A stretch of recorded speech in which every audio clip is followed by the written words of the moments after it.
जय श्री कृष्ण। तुलसी में रोज जल चढ़ाने और तुलसी के पास दीपक जलाने से क्या फल मिलता है?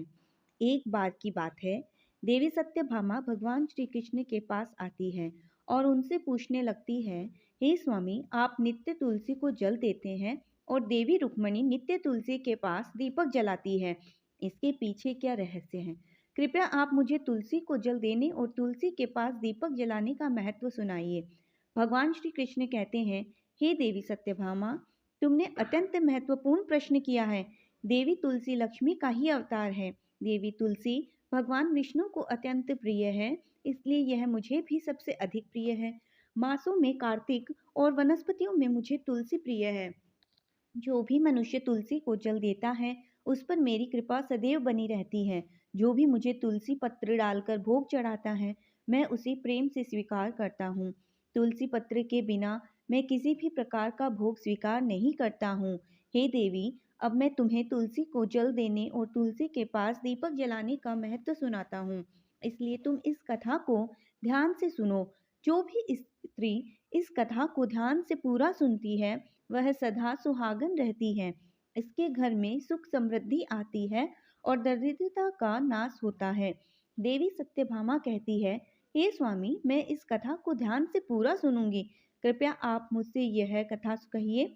तब भगवान श्री कृष्ण देवी सत्यभामा को वह कथा सुनाने लगते हैं। भगवान श्री कृष्ण कहते हैं, हे देवी, मध्य देश में श्याम शर्मा नाम का एक वैश्य अपनी पत्नी के साथ रहा करता था। वैश्य के पास किसी चीज की कोई कमी नहीं थी। ईश्वर की कृपा से उसके पास सब प्रकार के सुख ऐश्वर्य थे, किंतु उस वैश्य की कोई संतान नहीं थी, जिस कारण से वह सदैव ही दुखी रहा करता था। उसे वैद्य ने संतान प्राप्ति के लिए कई उपाय बताए। उसने दान धर्म किया, अनेक प्रकार के वैद्य भी बुलाए, उसने नाना प्रकार के उपचार भी किया, किंतु फिर भी उसे कोई संतान नहीं हो रही थी। फिर एक दिन वह वैश्य महामुनि विशिष्ट जी से मिलने के लिए उनके आश्रम पर जाता है। मुनि विशिष्ट श्याम शर्मा का स्वागत करते हैं और कुशल मंगल पूछते हैं। तब वह श्याम शर्मा मुनि विशिष्ट जी से कहता है, हे मुनिवर, मैं अत्यंत दुखी हूँ। मेरी कोई संतान नहीं है और संतान के बिना मेरा उद्धार कैसे होगा? मैंने संतान प्राप्ति के लिए अनेक उपाय भी किया, किंतु मुझे संतान नहीं हो रही है। कृपया आप ही बताइए कि मुझे किस कारण से पुत्र की प्राप्ति नहीं हो रही है। क्या मुझसे जाने अनजाने में कोई पाप हुआ है? तब मुनि विशिष्ट जी अपनी दिव्य दृष्टि से श्याम शर्मा के पूर्व जन्म के बारे में जान लेते हैं। विशिष्ट जी कहते हैं, हे वत्स, पिछले जन्म में तुम्हारे द्वारा घोर पाप हो गया था। इस कारण से तुम्हें इस जन्म में संतान सुख प्राप्त नहीं हो रहा है।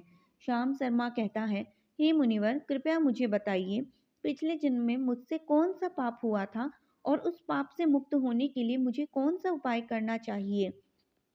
विशिष्ट जी कहते हैं, हे वत्स, पिछले जन्म में तुमने जो अपराध किया है, उसके विषय में सुनो। पिछले जन्म में तुम एक अहंकारी वैश्य थे। तुम्हारा जन्म धनवान कुटुंब में हुआ था। तुमने पिछले जन्म में एक गाय को अत्यंत दुख दिया था। एक दिन एक गाय भूख और प्यास से व्याकुल होकर तुम्हारे द्वार पर आई थी, किंतु तुमने उस गाय को न रोटी खिलाई, न चारा खिलाया और न ही उसे जलपान कराया। तुमने बड़ी ही निर्दयता से उस गाय को अपमानित करके घर से निकाल दिया। उस गाय ने अभी अभी बछड़े को जन्म दिया हुआ था और भूख से व्याकुल होने के कारण वह गाय वहीं पर मूर्छित होकर गिर पड़ी और उस दिन वह अपने बछड़े को दूध भी नहीं पिला पाई। इसलिए इस गाय ने तुम्हें श्राप दे दिया था। इस गाय के श्राप के कारण तुम्हारी ऐसी दुर्दशा हुई है। उस गाय के श्राप के कारण तुम्हें इस जन्म में संतान नहीं हो रहा है। विशिष्ट जी की बात सुनकर उसे श्याम शर्मा को बड़ा दुख हुआ और वह स्वयं को कोसते हुए कहने लगा, हाय, यह मैंने क्या किया? एक बेचारी दुखी गौ माता की सेवा नहीं की मैंने।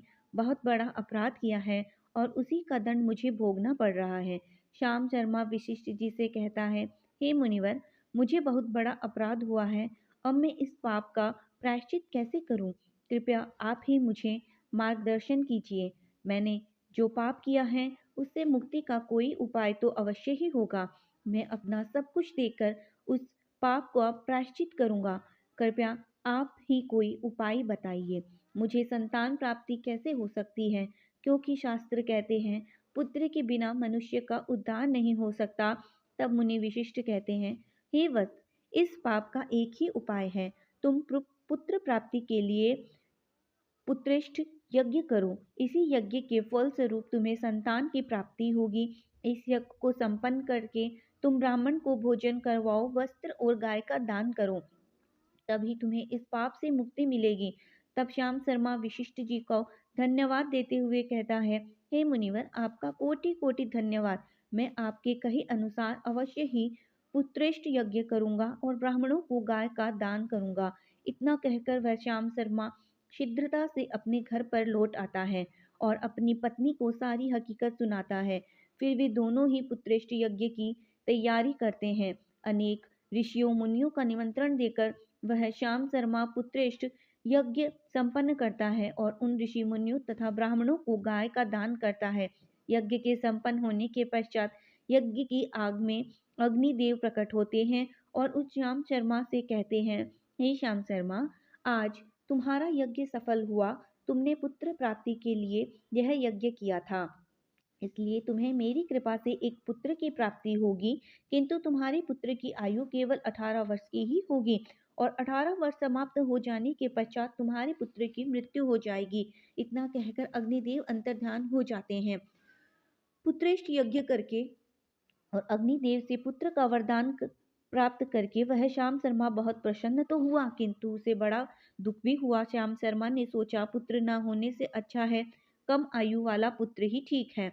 फिर वह पहले की तरह अपने कार्य में लग रहा गया। कुछ ही दिनों के पश्चात उसकी पत्नी ने गर्भ धारण किया। श्याम शर्मा ने पुत्र के जन्म से पूर्व किए जाने वाले सभी संस्कार किए और फिर उसे एक अत्यंत सुंदर पुत्र की प्राप्ति हुई। वह बालक बड़ा ही तेजस्वी दिखाई पड़ रहा था। श्याम शर्मा ने पुत्र के जन्म के बाद किए जाने वाले भी सभी संस्कार किए और पुत्र को गुरुकुल में शिक्षा प्रदान की। श्याम शर्मा का पुत्र जैसे जैसे बड़ा होने लगा, श्याम शर्मा को बहुत अधिक चिंता सताने लगी। फिर जब उसका पुत्र 16 वर्ष का हुआ तो श्याम शर्मा की पत्नी ने उनसे कहा, अब हमें अपने पुत्र का विवाह कर देना चाहिए। हमारा पुत्र अब विवाह के योग्य हो गया है। श्याम शर्मा ने कहा, हे प्रिय, विधि के विधान के अनुसार हमारे पुत्र की आयु केवल 18 वर्ष की ही है। 18 वर्ष के पश्चात हमारे पुत्र की मृत्यु हो जाएगी, इसलिए हमें इसका विवाह करके किसी कन्या का जीवन को बर्बाद नहीं करना चाहिए। वह तो 2 वर्षों के बाद विधवा हो जाएगी, फिर उसे जीवन में अनेक कष्ट सहने होंगे। लेकिन श्याम शर्मा की पत्नी नहीं मानी, वह अपने पुत्र का विवाह होता देखना चाहती थी। श्याम शर्मा की पत्नी कहती है, हे नाथ, कुछ भी हो, मैं अपने पुत्र को अविवाहित मरते हुए नहीं देख सकती। हमारे पास किसी चीज की कोई कमी नहीं है। हमारी पुत्रवधु इस संपत्ति को प्राप्त करके सुखी जीवन जी सकती है। इसलिए अब आप संकोच न करें और हमारे पुत्र के लिए सुंदर कन्या की खोज करें। अपनी पत्नी के आगे श्याम शर्मा की एक न चली और फिर वह पुत्र के विवाह के लिए मान गया। फिर उसने पास ही के नगर में रहने वाले एक अत्यंत गरीब वैश्य की पुत्री के साथ अपने पुत्र का विवाह संपन्न किया। श्याम शर्मा की बहू का नाम सुभद्रा था। वह अत्यंत गुणवान, चरित्रवान, पतिव्रता नारी थी। वह अपने पति के मृत्यु की बात को नहीं जानती थी। सुभद्रा नित्य अपने सास ससुर और अपने पति की सेवा करने लगी। वह सभी के साथ बड़े प्रेम से रहती और कभी किसी की आज्ञा का उल्लंघन नहीं करती थी। उसने अपनी मधुर वाणी और कार्यकुशलता से सभी के मन को जीत लिया था। इस प्रकार से 2 साल बीत गए और फिर वह समय निकट आ गया जब श्याम शर्मा के पुत्र की मृत्यु होने वाली थी। श्याम शर्मा को बड़ा भय लगने लगा। फिर एक दिन उसने अपनी बहू को बुलाया और उससे क्षमा मांगते हुए कहने लगा, हे बहू, तुम मुझे क्षमा कर देना, मैंने तुम्हारे साथ एक अन्याय किया है। सुभद्रा ने कहा, हे ससुर जी, आप ऐसा क्यों कह रहे हैं? आप मुझसे क्षमा क्यों मांग रहे हैं? क्यों मुझे लज्जित कर रहे हैं? मैं आपसे छोटी हूँ, आपकी पुत्री के समान हूँ। कृपया आप संकोच न करते हुए आपके मन में जो भी बात है वह कहिए। मैं आपकी आज्ञा का पालन अवश्य करूंगी। फिर श्याम शर्मा कहने लगा, हे पुत्री, तुम कल्याणी हो, तुम एक महान पतिव्रता हो, किंतु मेरे पुत्र के साथ तुम्हारा विवाह होने से पूर्व मैंने तुमसे एक बात छुपाई थी। हमें पुत्र की प्राप्ति पुत्रेष्ट यज्ञ करने के बाद हुई थी और अग्निदेव ने हमें यह कहते हुए पुत्र प्राप्ति का आशीर्वाद दिया था कि हमारे पुत्र की आयु केवल 18 वर्ष की होगी। 18 वर्ष के बाद हमारे पुत्र की मृत्यु हो जाएगी। अपने ससुर की बात सुनकर सुभद्रा ने कहा, हे ससुर जी, बस इतनी सी बात, आप चिंता न कीजिए। मैं आपको वचन देती हूँ कि आपके पुत्र वधु मैं कभी विधवा नहीं होंगी। आपके पुत्र के प्राणों की रक्षा मैं करूंगी। आप बस मुझे एक दीपक, जल का घड़ा और एक गाय लाकर दीजिए। मेरे पति के प्राणों की रक्षा इन्हीं से होगी। सुभद्रा की बात सुनकर श्याम शर्मा को बड़ा आनंद हुआ और वह कहने लगा, हे बहू, जैसी तुम्हारी इच्छा, मैं तुम्हें सब कुछ चीज लाकर देता हूँ। इतना कहकर श्याम शर्मा ने अपनी बहू को वह तीनों चीजें लाकर दी। फिर जब वह दिन निकट आया जिस दिन सुभद्रा के पति की मृत्यु होने वाली थी, उस दिन सुभद्रा ने सुबह उठते ही तुलसी को जल चढ़ाया और उसे प्रणाम करते हुए तुलसी के पौधे पर एक चुनरी बांधी और तुलसी माता से प्रार्थना की, हे तुलसी माँ, मैं आपको चुनरी चढ़ा रही हूँ, कृपया अब तुम ही मेरी सुहाग की रक्षा करना। फिर सुबह के समय यमराज का एक दूत श्याम शर्मा के पुत्र प्राण लेने के लिए उनके घर पर आ गया। जैसे ही वह घर में प्रवेश करने लगा, तब तुलसी के पौधे ने उसे रोक दिया और कहा, हे यमदूत, इस घर में निवास करने वाली स्त्री ने मुझे चुनरी चढ़ाई है और इसलिए अब उसके सुहाग की रक्षा मैं कर रही हूँ। तुम इसके घर में प्रवेश नहीं कर सकते। इतना कहकर तुलसी ने यमराज के उस दूत को घर से जाने से रोक दिया। वह दूत भयभीत होकर सुभद्रा के प्रति के प्राण लिए बगैर ही यमपुरी लौट गया। यमपुरी में जाकर उसने यमराज से कहा, हे धर्मराज, मैं धरती लोक पर एक पुरुष के प्राण लेने के लिए गया था, किंतु तुलसी के पौधे ने मेरा रास्ता रोका। उस तुलसी के पौधे के कारण मैं गृह में प्रवेश नहीं कर पाया। इस बात पर यमराज को बड़ा क्रोध आ गया। फिर उन्होंने अन्य दूतों को बुलाया और कहा, तुम अब शाम के समय सुभद्रा के घर पर जाओ। जब तुलसी का पौधा सो रहा होगा, तुम उसके पति के प्राण लेकर यमलोक लाओ। फिर शाम के समय यमराज के दो दूत सुभद्रा के घर की ओर निकल पड़े। सुभद्रा ने शाम होते ही तुलसी के पास एक दीपक जला दिया और उससे प्रार्थना की, हे दीपक, अब तुम ही मेरे पति के प्राणों की रक्षा करो। दूत यह कहते ही दूत मेरे पति के प्राण देने के लिए आ रहे हैं। यह कहते ही कि दूत मेरे पति के प्राण लेने के लिए आ रहे हैं। फिर शाम हो गई, तुलसी का पौधा सो गया और यमराज के दो दूत सुभद्रा के घर सामने आकर खड़े हो गए और सोचने लगे, अब तो इस मनुष्य के प्राण लेकर ही हम यमपुरी लौटेंगे। जैसे ही यम के दूत सुभद्रा के घर में प्रवेश करने लगे, तभी दीपक ने उनका रास्ता रोक दिया और कहा, हे दूतों, तुम अब इस सुभद्रा के पति के प्राण नहीं ले जा सकते। उस स्त्री ने मुझे प्रज्वलित करते उसके पति के प्राणों की रक्षा करने की प्रार्थना की है, इसलिए अब मैं उनके पति के प्राणों की रक्षा कर रही हूँ। इसलिए तुम आज उनके पति के प्राण नहीं ले जा सकते। तुम यहीं से लौट जाओ, नहीं तो मैं सब कुछ जलाकर भस्म कर दूंगी और मेरी अग्नि में तुम दोनों भी जलकर भस्म हो जाओगे। उस दीपक की बात सुनकर यमराज के दोनों दूत अत्यंत भयभीत हो गए और फिर से लौटकर यमराज के पास चले गए। वहां पर जाकर उन्होंने यमराज को सारा वृत्तांत सुनाते हुए कहा, हे यमराज, आपकी आज्ञा का पालन करते हुए हम दोनों शाम के समय उस पुरुष के प्राण लेने के लिए गए थे, किंतु तुलसी के पास लगाए हुए दीपक ने हमारा रास्ता रोक दिया, इसलिए हम खाली हाथ लौट आए। यह सुनकर यमराज को बड़ा क्रोध आ गया। फिर उन्होंने अन्य चार दूतों को बुलाया और कहा कि अब तुम सुबह उस सुभद्रा के जागने से पहले जाओ और उसके पति के प्राण लेकर आओ। यमराज की आज्ञा पाकर दूत सुबह सुभद्रा के घर की तरफ जाने लगे, लेकिन इधर सुभद्रा ने रात को ही घर के दरवाजे के सामने जल से भरा हुआ लोटा रख दिया और उनसे प्रार्थना की, मेरे पति की रक्षा कीजिए। यम के दो दूत मेरे पति के प्राण लेने के लिए आ रहे हैं। अब आप ही मेरे सुहाग की रक्षा कर सकते हैं। इतना कहकर वह सुभद्रा सोने के लिए चली गई। इधर यम के दूत सुबह सुभद्रा के जागने से पहले ही उसके घर पर पहुंच गए। जैसे ही वह घर के अंदर प्रवेश करने लगे, तब उस लोटे के अंदर भरे हुए जल ने कहा, तुम रुक जाओ, अब तुम इस घर में नहीं प्रवेश कर सकते। यह घर अब मेरी सुरक्षा में है। मैं सुभद्रा के पति के प्राण तुम्हें लेकर जाने नहीं दूंगा। अगर तुमने इस घर में प्रवेश किया तो मैं नरक की अग्नि को बुझा दूंगा। जिसमें सारा नरक लोक डूब जाएगा। यह सुनकर यमराज के बेचारे दूत घबरा गए और एक दूसरे की तरफ देखकर उस स्थान से भाग गए। वे सभी यम के दूत यमराज के पास लौट गए और उनसे कहने लगे, हे धर्मराज, आपकी आज्ञा का पालन करने के लिए हम चारों सुबह सुभद्रा के जागने से पहले ही उसके पति के प्राण लेने के लिए पहुंच गए थे, किंतु सुभद्रा के घर के बाहर रखे हुए जल के लोटे ने हमारा मार्ग रोक लिया और इसी कारण से हम उसके घर में प्रवेश नहीं कर सके। अब यमराज को बहुत ही अधिक क्रोध आ गया।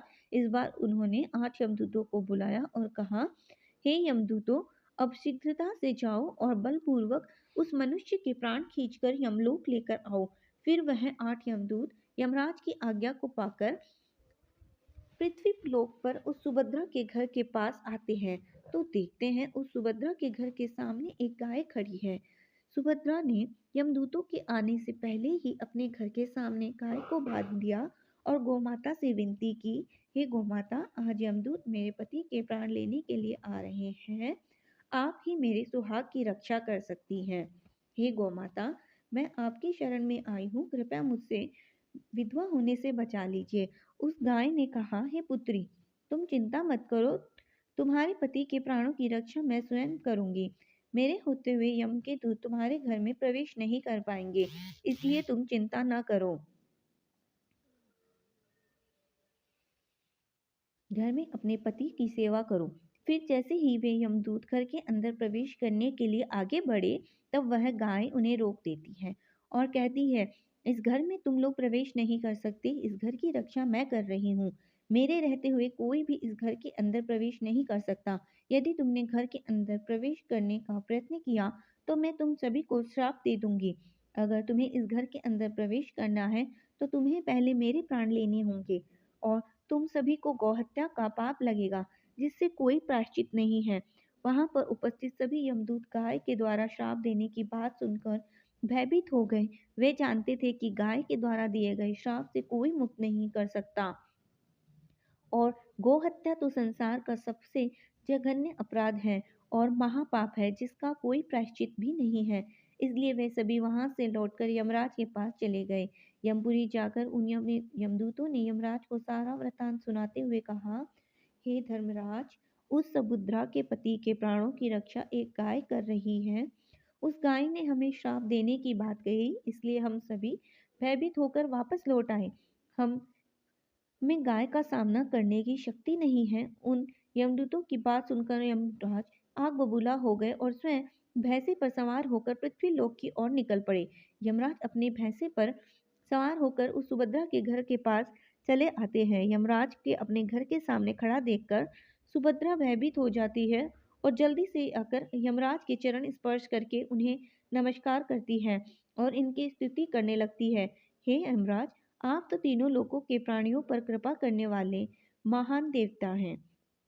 इस संसार के समस्त प्राणियों के पाप पुण्य का लेखा जोखा आप अपने पास रखते हैं। हे न्याय के देवता धर्मराज, मैं सत्य धर्म का पालन करने वाली पतिव्रता स्त्री हूँ। मैं आपको बारंबार नमस्कार करती हूँ, कृपया मुझे आशीर्वाद दीजिए। सुभद्रा के द्वारा की गई स्तुति से यमराज अत्यंत प्रसन्न होते हुए और उसे अनजाने में ही सदा सुहागन रहो ऐसा कहकर आशीर्वाद देते हैं।